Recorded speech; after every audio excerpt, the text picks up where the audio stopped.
Life happens, as we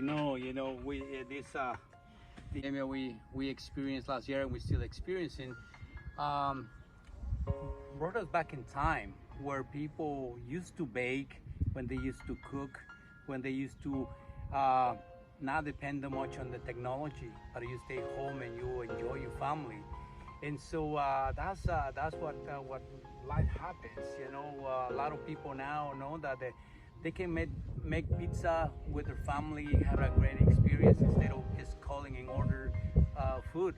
It's important to learn those skills back again.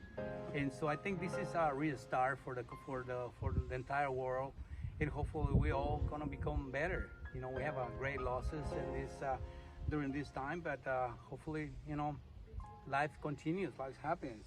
Um,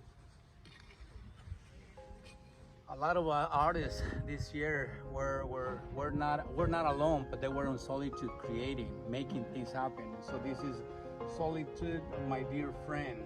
We were making our artists were, I think, one of the great. They got the benefit of being in their home creating, especially those who had the studios in their own home. So they had a kind of restart and start making art. So those are the little messages that I'm leaving for the future. There's a poem, a line that says, "Soledad, divino tesoro," solitude, divine treasure.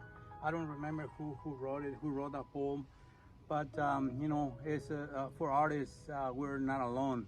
We're in solitude, and we create, and we really make things happen.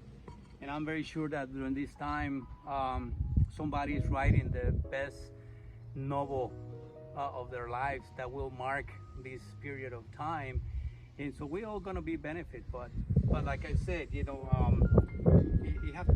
on all of us.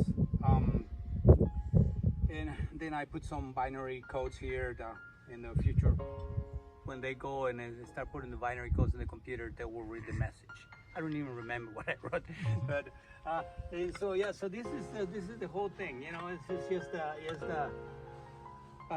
fact that we were able to do things with so many limitations, but we're better for it.